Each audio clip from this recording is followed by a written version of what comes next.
Giyu, Tomioka, and Nanami Kento.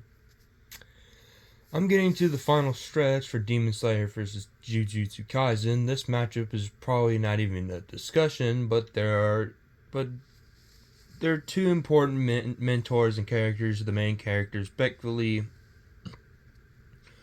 both are stoic men that lost their best friend and have a strong sense of responsibility and justice. Even though they don't seem like a good matchup, they do have some things in common that could lead to a discussion to happen for some people and can lead to a debate. So let me answer the question: who wins, Nanami or Giyu?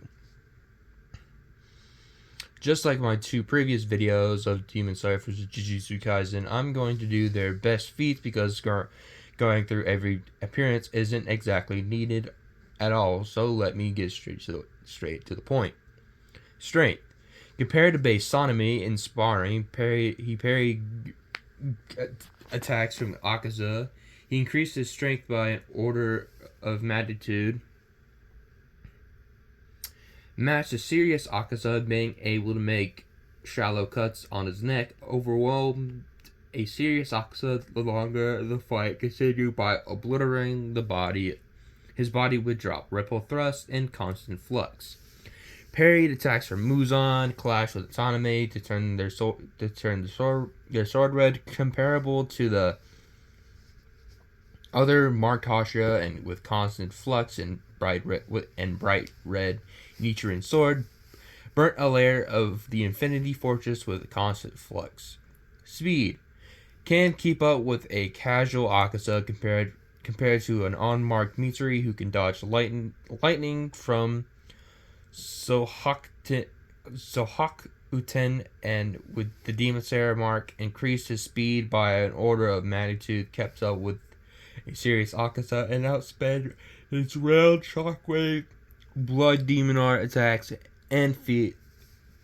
And now, durability. I'm only using his Slayer mark durability since those are his best durability feats. So durability. He's still standing after Akaza punches into his chest, withstands Akaza's final technique, which breaks through his dead calm and attacks hundreds of times. Takes a direct hit kick from Akaza to his stomach, was still standing despite severe injuries and exhaustion, keeping fighting despite getting slashed by Muzan, and takes a hit from Muzan's tentacle and survived, but lost an arm. Now he has his breathing style, unlike the last time. I'm gonna not get into it in full detail. For that, so he has water surface / water wheel, flowing dance, striking tide, rain after the drought, whirlpool, drop ripple thrust, water basin, constant flux, and he has his 11th form, dead calm. Now Nanami. Nanami is one of my favorite characters in Jujutsu Kaisen, and also I'm just going to go to his feats that are shown in the Mahito to Shibuya arc, because that's it, because you know what happens. For strength, he is a grade 1 sorcerer and should be stronger than grade 1 curses. Grade 1 is the minimum grade needed to defeat a special grade curse. He is stated to be equal to Yuji in striking power. Can contend with Mahito. And bruise his physical body. Nanami cuts through Mahito's arm with ratio strike, despite Mahito using cursed energy to defend it, being referred to as strong. Then compare his attacks and damage.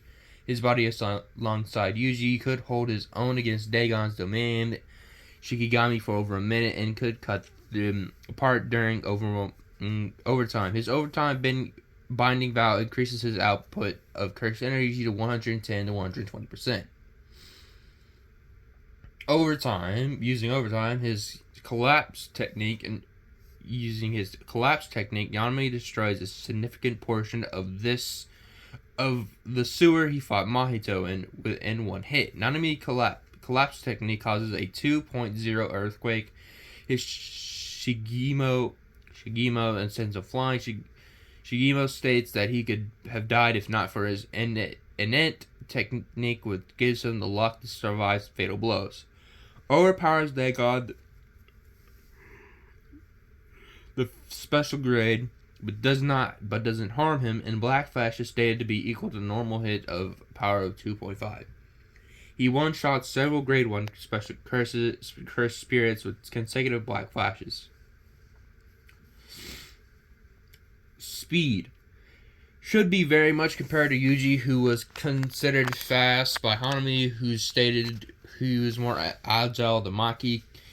Can contend with special grade, which also Yuji was able to contend with a special grade death painting. Chozo, even when he uses flowing red scale, and reacted to his piercing blood, having a 50-50 chance of dodging the attack. With overtime,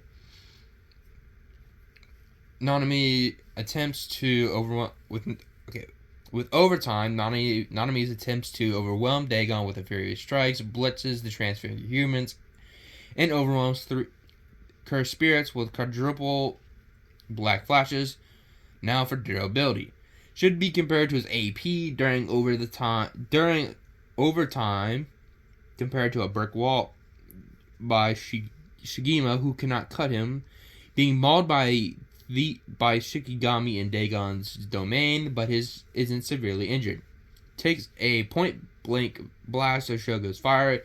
Is in an awful condition, but still standing. Jogo's fire can passively reduce normal humans to skeletons. Even in a weakened state, takes on an entire horde of cursed spirits and wins. And stated to be stronger than Maki, who takes getting kicked by Dagon into trees.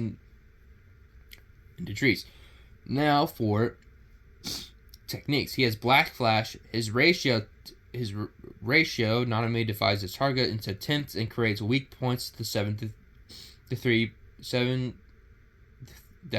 ratio, allowing him to deal more damage by hitting that point. This can be applied to an entire body or select a portion of the target. Collapse expands what can be targeted and divided by a ratio technique from a singular target to an entire area. Okay. The impact of this technique is so powerful, it creates shockwaves of cursed energy that ripples through its effective hit zone and overtime. While working his normal hours, Nanami suppresses his cursed energy to an output of 80 to 90%. By evoking overtime, Nanami exerts 110 to 120 of his maximum power.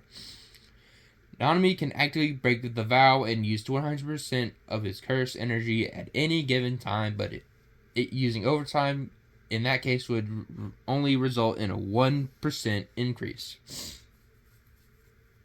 Now, with this being said, these two have similar durability and similar speed. You could say maybe Giyu has better speed feats, but it seems to be around the same given with the increase of overtime. For strength, Nanami has better overall strength over Giyu, with fighting stronger opponents like Mahito and Dagon, who are overall would be stronger than Akaza, but I'm not sure about Muzan. But compared to Mahito and Muzan, Mahito has the better overall ability. So who do I think surely wins? I believe this is a 50-50. Either of the two can win with either their breathing styles or techniques, though both have a way to increase their strength and speed with their Slayer marks and overtime, meaning one doesn't have an edge over the other.